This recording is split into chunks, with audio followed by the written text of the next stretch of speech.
Halo, selamat malam adik-adik semua. Hari ini kita akan belajar tentang sistem pencernaan pada manusia dan hewan. Perkenalan dulu nih, nama aku Dalila Kirana dan hari ini aku akan bersama Kak Leonie yang akan menjabarkan tentang apa sih itu sistem pencernaan pada manusia dan hewan. Oke, lanjut ya, kita ke materi. Sistem pencernaan pada manusia. Sebelumnya ada yang udah pernah belajar, atau ada yang udah pernah tahu belum nih apa itu sistem pencernaan pada manusia? Udah ada ya? Kalau udah ada, bagus banget. Kalau ada yang belum, nah ini waktunya kalian untuk nonton video ini sampai akhir. Oke. Apa itu sistem pencernaan? Nah, sistem pencernaan pada tubuh manusia berfungsi untuk menghancurkan makanan yang kasar dan besar menjadi halus dengan bantuan gigi dan enzim. Sistem pencernaan juga berfungsi untuk membuang sisa-sisa makanan yang sudah tidak diperlukan oleh tubuh yang merupakan racun bagi tubuh jika tidak dikeluarkan. Oke, sistem pencernaan pada manusia. Ada apa aja sih?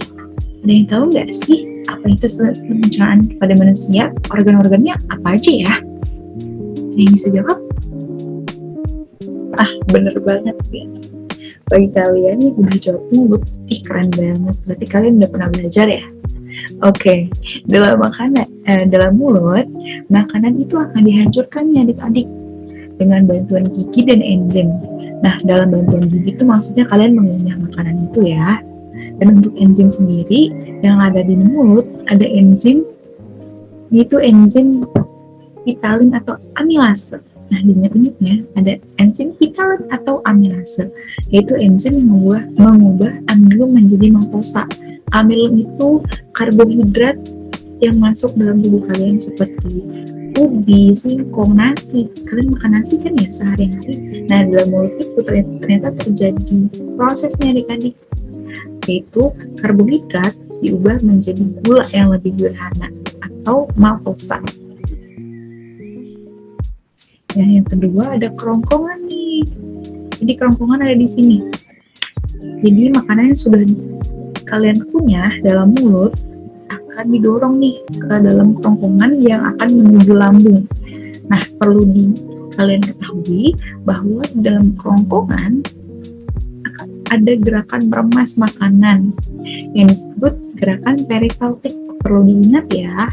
Jadi dalam kerongkongan ini dari mulut akan didorong dan di kerongkongan ini akan terjadi peremasan makanan.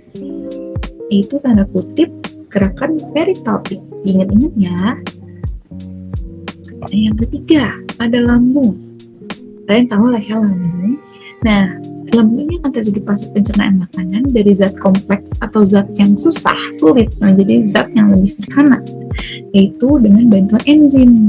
Nah, dalam lambung ini ada beberapa enzim loh, yaitu yang pertama ada enzim pepsin yang mengubah protein menjadi pepton. Di sini dalam makanan kan ada proteinnya adik-adik. Nah, di sini akan diproses. Yang kedua ada enzim renin mengubah kaseinogen menjadi kasein, yaitu biasanya di protein dari susu yang kalian minum. Jadi kalian kalau minum susu nih ada proteinnya. Nah, di sini diproses di enzim renin. Yang selanjutnya ada enzim lipase yang mengubah trigliserida menjadi asam lemak. Jadi di sini fokusnya ke dalam lemak yang kalian makan. Kalian biasa makan nasi padang, kalian biasa makan gorengan. Nah, ada lemak-lemaknya tuh akan diproses di sini menjadi lemak yang sederhana. Juga selanjutnya ada asam klorida. Jadi membunuh bakteri atau kuman yang masuk melalui makanan dan mengaktifkan pepsinogen menjadi pepsin. Yaitu kalau kalian lagi makan di luar nih, yang makanannya kurang higienis, beli di abang-abang kan terbuka nih, ternyata ada bakteri dan kuman. Jangan khawatir. Di sini dalam perut kita, di lambung khususnya, ada asam klorida, yaitu yang akan membunuh bakteri atau kuman dari makanan kalian. Jadi biar nggak berbahaya nih tubuh kalian. Selanjutnya ada usus halus dan usus besar, dan juga anus. Oke, pertama akan menjelaskan tentang usus halus. Jadi dari usus halus ini ternyata di makanan tuh ada sari-sarinya loh. Jadi nanti akan diproses nih sari-sari makanan. Dan selanjutnya akan masuk ke usus besar. Setelah sari makanan diserap oleh usus halus, kemudian masuk ke usus besar untuk menyerap air yang terkandung dalam makanan. Misalnya kalian makan sesuatu tahu, kan ada airnya nih. Nah, akan diserap di usus besar. Selain itu juga dalam usus besar juga terdapat bakteri E. coli yang membantu membusukkan sisa makanan. Dari semua organ dalam tubuh manusia, setelah makanan itu diproses semuanya, nah terdapat ada yang nggak penting nih dalam tubuh manusia, akan masuk ke anus adik-adik. Nah, dalam anus itu nanti kalian makan makanan yang udah nggak berguna lagi akan dibuang sisa makanannya, yaitu dengan proses biasa kalian sebut itu di pup atau air besar. Nah, inilah proses yang terjadi dalam organ manusia, pencernaan manusia. Nah, untuk selanjutnya ada gangguan pencernaan. Gangguan pencernaan itu apa aja sih, Kak? Masalah-masalah dalam pencernaan itu apa aja sih, Kak? Nah, ada namanya sembelit pertama. Sembelit itu bagian kalian yang susah. Biasanya makan makanan kalian itu kurang serat, makanya kalian harus makan buah, harus makan makanan bergizi biar nggak sembelit. Yang kedua, ada penyakit perut emah. Kalian familiar lah ya sama penyakit emah, karena biasanya penyakit emah itu diderita bagi orang-orang yang suka makan pedas. Nah, adik-adik ada yang suka makan pedas nggak nih? Biasanya punya penyakit emah nih, atau kalian telat makan, makannya telat, nggak diatur waktunya. Bisa juga nih penyakit emah. Nah, untuk selanjutnya ada juga masalah diare. Diare itu kalian buang-buang air. Yang keempat ada tukak lambung. Yang kelima ada radang usus butuk. Serem banget ya. Makanya dengan itu selanjutnya kakak akan ngasih tips nih, cara untuk menjaga kesehatan sistem pencernaan kita biar kita nggak punya masalah-masalah kayak tadi tuh. Nah, apa aja sih Kak? Yaitu pertama dengan mengurangi makan makanan yang tinggi lemak. Bagi kalian yang suka makan gorengan berlebih, dikurangin ya, biar nggak punya masalah-masalah kayak berikut tadi itu loh. Terus juga mengkonsumsi makanan yang tinggi serat. Seperti apa Kak? Serat itu tinggi apa sih? Mesti apa sih? Yaitu ada di buah-buahan. Buah-buahan itu kaya akan serat nih kalau kalian yang belum tahu. Jadi sehat banget buat sistem pencernaan tubuh kalian. Yang ketiga, ada makan makanan yang teratur. Kalau tadi kalian jarang makan, makanannya nggak diatur, nanti punya penyakit mah bisa-bisa. Makanya jam-jam makan kalian itu harus diatur yang teratur 3 kali sehari kalau bisa.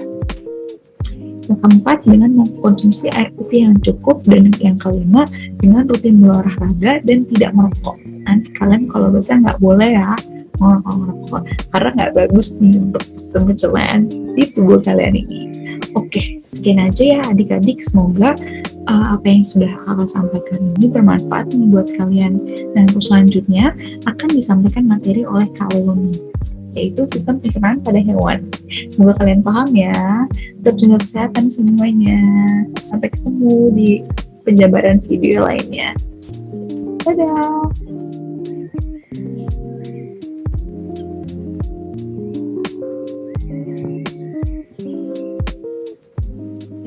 Tadi kan Kak Dalila udah ngajarin tentang sistem pencernaan pada manusia. Sekarang Kak Leoni akan menjelasin tentang sistem pencernaan pada hewan. Udah siap atau belum?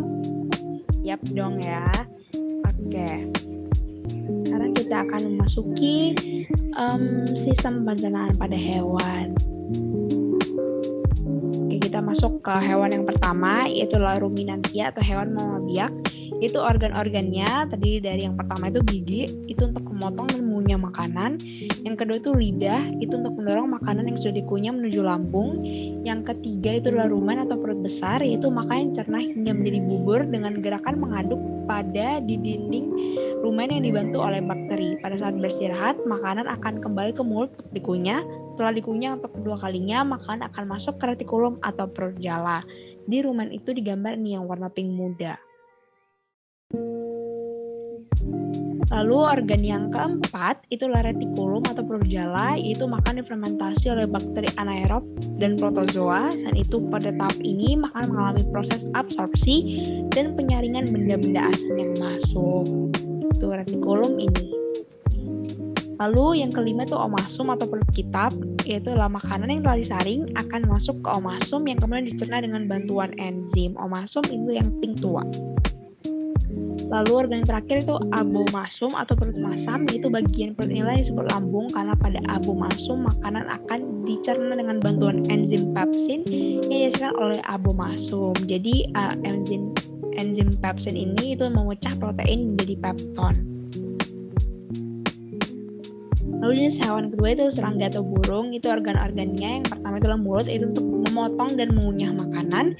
Yang kedua itu ada tembolok, itu tempat penyimpanan sementara makanan yang telah dikunyah. Yang ketiga itu adalah empedal, yaitu atau lambung pengunyah, itu makanan yang disimpan di tembolok akan masuk ke empedal untuk dilumat dan dihancurkan. Lalu yang keempat itu adalah lambung, itu makanan akan masuk ke lambung untuk dicerna dengan bantuan enzim. Yang kelima itu ada usus, makanan akan diserap oleh usus. Dan yang terakhir adalah anus, yaitu sisa makan akan dibuang melalui anus. Jenis hewan ketiga yaitu ikan. Organ-organnya itu yang pertama adalah mulut, itu tempat makanan itu masuk. Yang kedua itu esofagus, yaitu makanan masuk dari mulut kemudian diteruskan ke lambung. Terus yang ketiga itu adalah lambung, itu tempat makanan dicerna. Lalu ada usus, yaitu makanan diserap. Dan yang terakhir ada anus, yaitu sisa makanan dibuang melalui anus. Lalu jenis hewan keempat itu adalah amfibi. Jadi ini adalah gambar katak atau kodok. Itu adalah sistem pencernaan pada hewan amfibi terdiri atas mulut, kerongkongan, lambung, usus halus, usus besar, dan tempat pembuangan sisa makanan yang disebut dengan kloaka. Jadi ini ya namanya kloaka.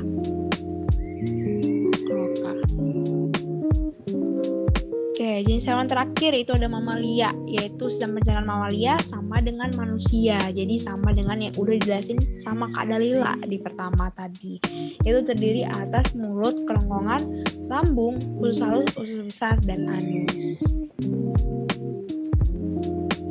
Nah, sampai sekian aja pembelajaran kita mengenai pencernaan hewan dan manusia. Kakak harap semoga kalian paham dengan materinya. Dan juga jangan lupa untuk tetap mengulang materi dari modul dan mengerjakan latihan soal agar lebih paham lagi. Oke, sampai jumpa di KBM berikutnya. Dan semoga adik-adik tetap semangat. Dadah!